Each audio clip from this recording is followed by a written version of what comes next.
അങ്ങനെ ഞങ്ങൾ കൂലി കണ്ടു. പാലക്കാട് ന്യൂ അരോമ തിയേറ്ററിൽ രാവിലെ പോയി ഗ്രാൻഡായിട്ട് കണ്ടു. നല്ല റെസ്പോൺസുള്ള തിയേറ്ററായിരുന്നു. നമ്മളുടെ പുകയിലയുടെ പരസ്യത്തിന് ഒരു കൈയടിമകളൊക്കെ ആയിരുന്നു. പക്ഷെ പടം കണ്ടു കഴിഞ്ഞപ്പോൾ ഉള്ള കാര്യം, നമുക്ക് ആദ്യം ആക്ടേഴ്സിൻ്റെ കാര്യം പറയുമ്പോൾ വൻ സ്റ്റാർ കാസ്റ്റാണ്, വലിയ വലിയ ആൾക്കാരൊക്കെ ഉണ്ട്, കുഴപ്പമില്ലാത്ത പെർഫോമൻസുകളാണ്. നമുക്കൊന്ന് എടുത്ത് പറയാനുള്ളത് നമ്മുടെ സൗബിന് അത്യാവശ്യം സ്ക്രീൻ സ്പേസ് ഉണ്ട്, പുള്ളിക്ക് കുറച്ച് പെർഫോം ചെയ്യാനൊക്കെ ഉണ്ടായിരുന്നു. ബാക്കി ക്യാമിയോസ് ഈ പറഞ്ഞല്ലോ അമീർ ഖാനൊക്കെ ഈ പറഞ്ഞ പോലെ ഈ നാഗാർജുന എന്തിനാണ് ഈ പടം 7 വട്ടം സ്ക്രിപ്റ്റ് കേട്ട് കൺഫേം ചെയ്യാന്നുള്ളതിൻ്റെ ഒരു ചോദ്യമുണ്ട്. ഈ സിനിമയുടെ സ്ക്രിപ്റ്റ് 7 വട്ടം കേട്ടിട്ട് ഇയാൾക്ക് ഈ സൈമൺ എന്ന് പറഞ്ഞ ക്യാരക്ടർ ചെയ്യണോ? അതായത് നമ്മളിപ്പോൾ പൊതുവെ ഒരു കമ്പാരിസൺ എങ്ങനെയാണെന്ന് വെച്ച് കഴിഞ്ഞാൽ ജയിലർ, കാരണം അതാണ് ലാസ്റ്റ് തലൈവറുടെ ഒരു മൈൽ സ്റ്റോൺ എന്ന് പറയുന്നത് ജയിലറാണ്. അപ്പോൾ ജയിലറിലും ഇതേപോലെ ക്യാമിയോസ് ഉണ്ട്. But Simon is not a cameo. First of all is the main baddie in this film. But നമുക്ക് ആ ലോകേഷിൻ്റെ ഒരു മേക്കിംഗ് ട്രീറ്റ്മെൻറ്റ് എല്ലാവർക്കും അറിയാമല്ലോ. അപ്പോൾ അതിലിപ്പോൾ ഈ റോളക്സ് അല്ലെങ്കിൽ അടൈക്കളം എന്നൊക്കെ അങ്ങനത്തെ വില്ലന്മാർ വരുമ്പോൾ, അല്ലെങ്കിൽ അൻപ് പോലെയുള്ളവരൊക്കെ വരുമ്പോൾ കിട്ടുന്നൊരു ഗൂസ് ബംപ് ഇത്രയും വലിയൊരു സ്റ്റാർ വന്നിട്ട് നമുക്കത് ഫീൽ ചെയ്യില്ല. നമുക്കത് ഫീൽ ചെയ്യുന്നില്ല. അതിനേക്കാളും സൗബിന് കുറച്ചുകൂടെ ചെയ്യാനുണ്ടായിരുന്നു. സൗബിൻ രസമായിട്ട് ചെയ്തു. പിന്നെ ഈ പറഞ്ഞ അമീർ ഖാന്റെ ഒരു ലാസ്റ്റ് വരവൊക്കെ നമ്മൾ ഒരു റോളക്സ് ഒക്കെ വരുന്ന പോലെ ഒരു ബിൽഡപ്പിലൊക്കെയാണ് വരുന്നത്. പക്ഷെ അങ്ങനെ നമ്മളെ ബീഡി വലിക്കാൻ അമീർ ഖാൻ വന്ന പോലെ. പക്ഷെ ആ സീൻ കൊള്ളാം. ബീഡി വലിക്കാൻ അമീർ ഖാൻ വന്ന പോലെ അതങ്ങനെ ഒരു ഇതായിപ്പോയി. ഇതില് എടുത്ത് പറയേണ്ട ചില കാര്യങ്ങളുണ്ട്. നമ്മൾ എക്സ്പെക്റ്റേ ചെയ്യില്ല. Upendra, real star Upendra, hats off എന്ന് പറഞ്ഞു കഴിഞ്ഞാൽ അത് കുറവാണ്. ഇപ്പോൾ ആ മനുഷ്യൻ്റെ ഓറ, ആ കൊക്കി എന്നുള്ള ബാക്ക്ഗ്രൗണ്ട് സ്കോറിൽ ഈ പുള്ളി വരുമ്പോൾ കിട്ടുന്ന തിയേറ്ററിൽ അത്, to be frank, being Thalaivar ഫാനാണ്, ഹാർഡ് കോർ ഫാനാണ്. തലൈവറുടെ ഇൻട്രോനോ നാഗാർജുനയുടെ ഇൻട്രോനോ അല്ലെങ്കിൽ അമീർ ഖാൻ്റെ ഇൻട്രോനോ കിട്ടാത്ത ഒരു അപ്ലോസ്, ഒരു തിയേറ്റർ മൊമെന്റ് 19ാമത് ഒരു തെറുക കൊക്കി ഇടറ എന്ന് പറയുമ്പോൾ ഒരു ഇൻട്രൊഡക്ഷൻ ഉണ്ട്. തിയേറ്റർ ലൈക്ക് ഒരു ബ്ലാസ്റ്റായി തിയേറ്റർ. കാരണം ഈ പറയുന്ന പോലെ എത്ര പേർക്ക്, അതായത് ജനറൽ ഓഡിയൻസ് അല്ലെങ്കിൽ രജനി ഫാൻസിന് എത്ര പേർക്ക് ഉപേന്ദ്രനെ അറിയാം എന്നുള്ളൊരു ചോദ്യമുണ്ട്. ഇപ്പൊ ജയിലറിൽ ശിവണ്ണ വന്നപ്പോഴും ഇത് ആരാന്നുള്ളൊരു ചോദ്യം അവിടെ ഉണ്ട്. പലർക്കും അറിയില്ല ഇവരുടെ ഫേസ്. ഇപ്പൊ നമ്മള് ഒരുപാട് സിനിമകൾ കാണുന്നതുകൊണ്ട് നമുക്ക് ഇവരെ അറിയാം, ഉപേന്ദ്രയുടെ റേഞ്ച് എന്താണെന്ന് നമുക്കറിയാം. അങ്ങനത്തെ ഒരു തിയേറ്റർ മൊമെന്റ് സൃഷ്ടിക്കാൻ ഈ സിനിമയിൽ ഒരാൾക്ക് കഴിഞ്ഞിട്ടുണ്ടെങ്കിൽ ദാറ്റ് ഈസ് ജസ്റ്റ് ഉപേന്ദ്ര. അതേ പുള്ളിയെ പറ്റി അറിയാത്ത ആൾക്കാർക്കും ആ സീൻ ഗംഭീരമായിട്ട് വർക്കാവും. അതാണ് ആ പ്ലേസ്മെന്റും പരിപാടിയൊക്കെ രസമായിട്ട് വന്നിട്ടുണ്ട്. അതാണ് ഈ ശ്രുതി ഹസൻ എടുത്തു പറയണം. അത് രജനി തലൈവർ ഓഡിയോ ലോഞ്ചിൽ പറഞ്ഞിട്ടുണ്ടായിരുന്നു, ഷീസ് എ ഗ്ലാമർ പേഴ്സൺ.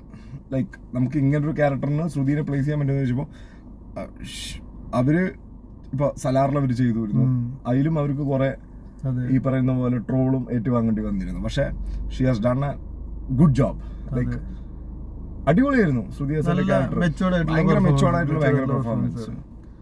അതുപോലെ ചെറിയ ചെറിയ ക്യാരക്ടേഴ്സ് ചെയ്ത ഓരോരുത്തരും, തുടക്കത്തിലെ കാളി വെങ്കട്ട്, അത് നമുക്കറിയാം ആ ക്യാരക്ടറിന്റെ ആർക്ക് എങ്ങനെയാണെന്ന് അറിയാം. ബട്ട് കാളി വെങ്കട്ട് അടിപൊളിയായിരുന്നു.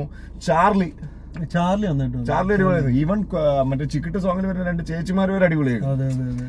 ബട്ട് ഫെയിലിയർ, ഞങ്ങൾ രണ്ടുപേരും ലോക്കിയുടെ ഒരു സ്ക്രീൻ പ്ലേനെയോ മേക്കിങ്ങിനെയോ പറയാൻ ആളുകളല്ലെങ്കിൽ പോലും നമ്മളൊരു ജനറൽ ഓഡിയൻസ് അല്ലെങ്കിൽ being a hard core Rajini fan, screenplay നല്ല രീതിക്ക് പാളിയുണ്ട്. ഒരു രജനി സിനിമ എന്ന് പറയുന്ന ഉള്ള ഒരു ഹൈ മൊമെന്റ്സോ ഒന്നും കിട്ടിയിട്ടില്ല. If they would have done this film with Kamal Haasan means ഒരു ക്ലാസ് പടം കിട്ടിയിട്ടുണ്ടാവും. പക്ഷെ രജനി ഫാൻസിനെ സംബന്ധിച്ചിടത്തോളം we don't want that. We want a complete Rajini, that Rajini ഓറാകാന്ത് ഷോ കംപ്ലീറ്റ്ലി. നമുക്കതാ വേണ്ടത്. അതെ ഓരോ മൊമെന്റും തിയേറ്ററിൽ നമുക്ക് എണീറ്റ് നിൽക്കണം. അതാണ് രജനി പടം. അതെ. ഇതില് മിക്കവാറും നിങ്ങൾ കേൾക്കാൻ പോകുന്ന റെസ്പോൺസ് ആവറേജ്, എബോ ആവറേജ് എന്നൊക്കെ ഉള്ള റെസ്പോൺസ് ആണ് ഇതിന് വരിക.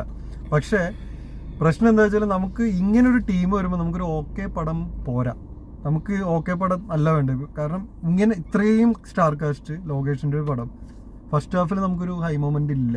ഫസ്റ്റ് ഹാഫ് ഇങ്ങനെ ഒരു ഫ്ലോയിൽ അങ്ങ് തീർന്നു പോകുന്നുള്ളൂ. ഇന്റർവെല്ലിനും വലിയ ഹൈ ഒന്നുമില്ല. സെക്കൻഡ് ഹാഫിൽ ഈ പറഞ്ഞ ഉപേന്ദ്ര വരുമ്പോഴാണ് തിയേറ്റർ ഒന്ന് കേറുന്നത്. പിന്നെ അങ്ങോട്ട് പുള്ളിയാണ് ലിഫ്റ്റ് ചെയ്യുന്നത്. ഉപേന്ദ്ര വന്നില്ലായിരുന്നെങ്കിൽ സെക്കൻഡ് ഹാഫ് ഗോൺ. അതെ, Upendra lifted the second half. അതുപോലെ ലോകേഷ് കനകരാജ് പറഞ്ഞിരുന്നത് ഈ പടത്തിന് ഇന്റർവെല്ലാണ് മാസ്റ്റർ പീസ്, അല്ലെങ്കിൽ ഈ പടത്തിന് ഇന്റർവെല്ലാണ് എല്ലാവരും, അയാളുടെ ഏറ്റവും ബെസ്റ്റ് ഇന്റർവെൽ ഇതാണെന്നായിരുന്നു അയാൾ പറയണത് അയാളുടെ ഇന്റർവ്യൂല്.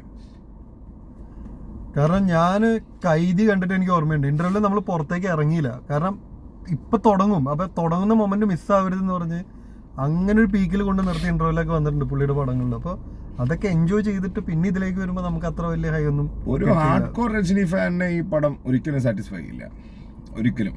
പിന്നെ BGM അതെ. ഇപ്പൊ നമ്മള് ഇതിന്റെ കാര്യം അറിയാലോ, ജയിലറിന്റെ കാര്യം. നിങ്ങൾ ദയവീത് രജനീകാന്തിന് വേണ്ടിയിട്ട് ഇന്റലിജന്റ് ഫിലിമും ഭയങ്കര ബുദ്ധിപരമായിട്ടുള്ള ഫിലിമും ചെയ്യണ്ട.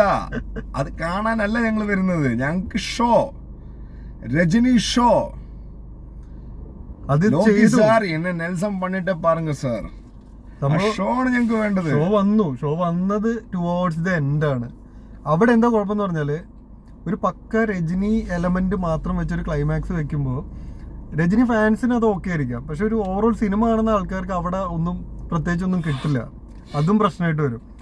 ഈ കാര്യങ്ങളൊക്കെ ഫസ്റ്റ് ഹാഫിൽ വേണ്ടിയിരുന്നു. ഫസ്റ്റ് ഹാഫിൽ ഇങ്ങനത്തെ കുറച്ച് രജനി എലമെന്റുകളൊക്കെ വെച്ച് ഹൈ ആക്കി ക്ലൈമാക്സിൽ ഈ സ്റ്റാർ വാല്യൂവിന് ഡിപ്പെൻഡ് ചെയ്യാതെ പ്രോപ്പർ ഒരു ക്ലൈമാക്സും കൂടെ വെച്ചിരുന്നെങ്കിൽ ബെറ്റർ ആയിട്ട് വരുമായിരുന്നു. പിന്നെ മ്യൂസിക്കും അതെ, മ്യൂസിക് ഈ പഴയ പാട്ടിടുന്ന പരിപാടി ലോകേഷ് കനകരാജ് ഒന്ന് തൊഴട്ടെ. ഇനി അത് വേണ്ട. ഞങ്ങൾ പഴയ പാട്ടുകൾ കേൾക്കാനല്ല ഇവിടെ ഇരിക്കണേ. പഴയ പാട്ടുകൾ ഞങ്ങൾ സ്പോട്ടിഫൈയിലോ എവിടെയെങ്കിലൊക്കെ കേട്ടോളാം. അത് വേണ്ട. പക്ഷെ ആ പാട്ട് നമ്മൾ കേട്ടിട്ടില്ല. ലോകത്ത് കേൾക്കാത്ത പാട്ട് ഞാൻ ചിലപ്പോൾ പറഞ്ഞു കഴിഞ്ഞാൽ കോൺട്രവേഴ്സി ആവുമെന്ന് എനിക്കറിയില്ല. നിങ്ങൾ കമലഹാസൻ ഫാനാണ്, സമ്മതിച്ചു. നിങ്ങൾ കമലഹാസനെ പണിക്കുവോ വിജയന് പണിക്കുവോ, ആ പണ്ണലും കൊണ്ട് ദയവ് ഇങ്ങോട്ട് വരരുത്. ഇത് ഏരിയ വേറെയാണ്. ഇവിടെ ചെയ്യുമ്പോ നോക്കി ചെയ്യണം. സെക്കൻഡ് ഹാഫിൽ നല്ലൊരു പോയിന്റിലാണ് ഒരു പാട്ട് ആഡ് ചെയ്യുന്നത്. പക്ഷേ ഈവൻ രജനി സാറിന്റെ ഒരു പടത്തിലെ പാട്ട് തന്നെ ഇട്ടിട്ടാണ് ഗ്രാൻഡ് ആയിട്ട് വന്നത്. അമ്മേ തിയേറ്റർ ഇളകിയാണ്. നമുക്ക് ആ പാട്ട് മനസ്സിലായില്ല, പാട്ട് ഏതാന്ന് തന്നെ ഞങ്ങൾക്ക് അറിയില്ല. അതിപ്പോ നമ്മുടെ കുഴപ്പമായിരിക്കാം. ബട്ട് ആരും അങ്ങനെ കേട്ടതായിട്ട് തോന്നുന്നില്ല ആ പാട്ട്. ഒരു മൊമെന്റും തിയേറ്ററിൽ എല്ലാരും ഈവൻ ടു ബി ഫ്രാങ്ക് ഞാൻ പറയാം, മോണിക്ക എന്നുള്ള പാട്ട് സംഭവം ഭയങ്കര റെക്കോർഡൊക്കെ സൃഷ്ടിച്ച പാട്ടാണ്, ഇല്ലാന്നൊന്നും പറയില്ല. ഗംഭീര പാട്ടാണ്.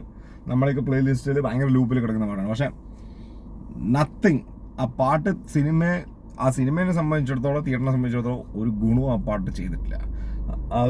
അതിന്റെ ആവശ്യമേ ഇല്ല. ഈ പടത്തിന് ആ പാട്ട് യൂസ്ലെസ് ആണ്.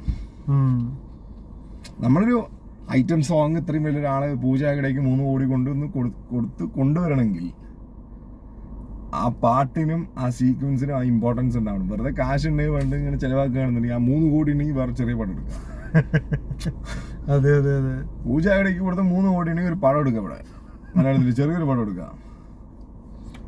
അവരതിന്റെ ഒരു സ്കെയിലിങ്ങും പരിപാടിയും ചില സമയത്ത് ഫീൽ ചെയ്യൂല. കാരണം ഒരു പോർട്ട്, പിന്നെ ഈ ഒരു മാൻഷൻ, അങ്ങനെ കുറച്ചൊക്കെ ഉള്ളൂ. നമുക്ക് വലിയ പടമായിട്ടും ഫീൽ ചെയ്യില്ല. ലിമിറ്റഡ് ലൊക്കേഷൻസ് ആണ്, കണ്ട സ്ഥലങ്ങൾ തന്നെ റിപ്പീറ്റ് വീണ്ടും കാണിക്കലും കാര്യങ്ങളൊക്കെയാണ്. പിന്നെ പറയാനുള്ളത് ടെക്നിക്കൽ സൈഡും അത് തന്നെയാണ്. ഈ പറഞ്ഞ ലിമിറ്റഡ് ലൊക്കേഷനും കാര്യങ്ങളായതുകൊണ്ട് നമുക്ക് ഇങ്ങനെ സിനിമാറ്റോഗ്രാഫി ഭയങ്കരമായിട്ട് ചെയ്തു അങ്ങനെയൊന്നും ഒരു പോയിന്റിലും പ്രത്യേകിച്ച് തോന്നുന്നില്ല. പിന്നെ ഇൻട്രൊഡക്ഷനും അതെ, ഇത്രയും പേരുള്ളതിൽ നമുക്കൊരു ഫീൽ കിട്ടുന്നത് ഈ ഉപേന്ദ്രയുടെ ഇൻട്രൊഡക്ഷനും മാത്രമാണ്. ഈവൻ രജനീകാന്ത് സാറിന്റെ പോലും പതിഞ്ഞ താളത്തിലുള്ള അതെ അതെ, അതൊരു സെപ്പറേറ്റ് എപ്പിസോഡ് പോലെ അതങ്ങ് കഴിഞ്ഞ് പിന്നെ ബിൽഡപ്പ് ഉണ്ടായിരുന്നെങ്കിൽ പോലും അത് ഞാൻ പറഞ്ഞ ട്രീറ്റ്മെന്റിലും മേക്കിങ്ങിലും അത് ഇൻട്രോപ്പാണ്. ഇപ്പോ again I'm coming back to Jailer. വെറുതെ പൂജാമുറിയിൽ ഇരുന്നിട്ട് കർപ്പൂരം കാണിച്ച് കണ്ണട വെക്കണേന് കിട്ടിയ ഒരു മൊമെന്റ് ഇവിടെ മറ്റേ വാളും കത്തിയൊക്കെ ആയിട്ട് ഇറച്ചി കാട്ടണേന് കിട്ടിയില്ല. ചില അതിൽ 1-2 ഷോട്ട്സ് നമ്മൾ എടുത്ത് പറയണം. ഈ പറഞ്ഞ പോലെ കത്തിയിലുള്ള 2 റിഫ്ലക്ഷൻ ഷോട്ടും. പിന്നെ ഈ പടത്തിൽ നമ്മൾ എടുത്ത് പറയേണ്ടത് രജനീകാന്ത് തലൈവറിന്റെ കുറച്ച് ക്ലോസപ്പ് പരിപാടികൾ പിടിച്ചിട്ടുണ്ട് ഗിരീഷ് ഗംഗാധരൻ. സിഗ്നേച്ചർ പരിപാടികൾ കുറെ കാലമായി നമുക്ക് തലൈവർക്ക് അങ്ങനത്തെ ക്ലോസപ്സ്, എക്സ്ട്രീം ക്ലോസപ്പ് ഷോട്ടൊക്കെ വെച്ചിട്ട് കുറച്ച് കാലമായി അങ്ങനെ കണ്ടിട്ട്. അപ്പോൾ അത് അടിപൊളിയുണ്ട്. പിന്നെ എനിക്ക് ഇതിലൊരു ജയിലറിന്റെ ഒരു സംഭവം പ്രതീക്ഷ വരാൻ കാരണം എന്താ വെച്ചാല്, ജയിലറിലും നായകന്റെ ക്യാരക്ടറിന്റെ പേരല്ല പടത്തിന്, ആളുടെ ജോലിയാണ്. ഇതിലും അതേ കൂലി എന്നുള്ള ആളുടെ ജോലിയാണ്. ബട്ട് അപ്പൊ ഒന്ന് കൂലി എന്നുള്ള പേരിനോട് എത്ര ശതമാനം നീതി പുലർത്തി വെച്ച് കഴിഞ്ഞാൽ അത് കുറവാണ്. ടുവാർഡ്സ് ദ എൻഡ് കുറച്ച് ഡയലോഗ് എൻഡിലാണ് കൂലി എന്താണ് കൂലി സ്പോയിലർ ആവും ചിലപ്പോ. അതെ അതെ അതെ അതെ അതെ പറയാൻ അത് പറയാനില്ല. പക്ഷെ BGMഉം അനിരുദ്ധിന് അത്ര ലിഫ്റ്റ് ചെയ്യാൻ പറ്റിയിട്ടില്ല. കുറച്ച് സീനുകൾ നിങ്ങൾ ദയവ് ചെയ്ത് ഒരു തമിഴ് പടമാണ് കൂലി. തമിഴ് പടത്തിന് നിങ്ങൾ ദയവ് ചെയ്ത് ലോകേഷ് കനകരാജ് പ്ലീസ്, അല്ലെങ്കിൽ ഇനി വരാൻ പോണ നമ്മൾ Rajini as a hard core Rajini fan again I'm seeing like നിങ്ങൾ ദയവ് ചെയ്ത് തലവരെ വെച്ചിട്ട് ഒരു ഹോളിവുഡ് പരിപാടി പിടിക്കല്ലേ. അതിന്റെ ആവശ്യമില്ല. കാരണം ഇത് വേറെ രകമാണ്. ഇവിടെ ഹോളിവുഡ് കോളിവുഡ് ടോളിവുഡ് ബോളിവുഡ് ഒന്നുമില്ല. This is Rajiniwood. അപ്പൊ നിങ്ങൾ രജനീകാന്ത് തലൈവരിന് വേണ്ടി സിനിമ എടുക്കൂ. നിങ്ങൾ അവിടെ ഹോളിവുഡ് കൊണ്ടുവന്നൊരു കേട്ടല്ലേ. നിങ്ങൾക്ക് കാണുമ്പോൾ അത് പിടികിട്ടും.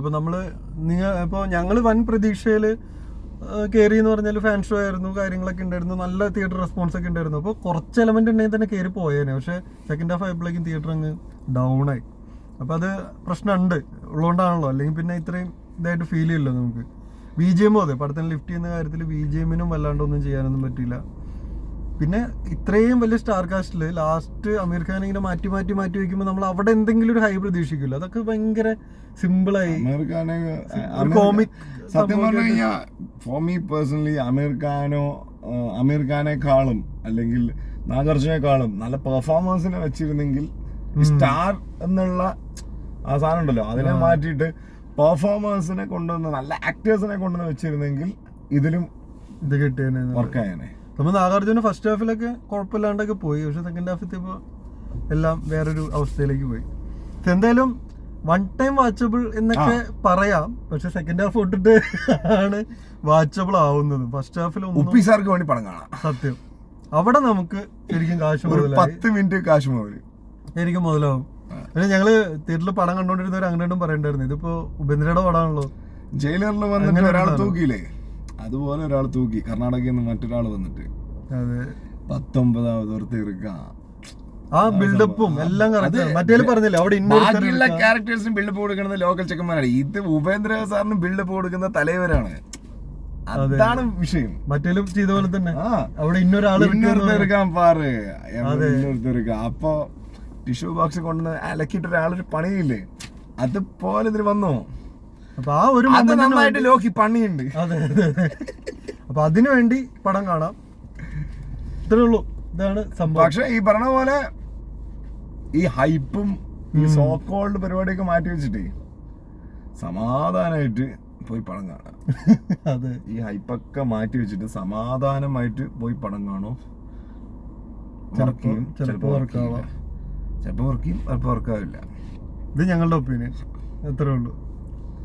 Okay, thank you.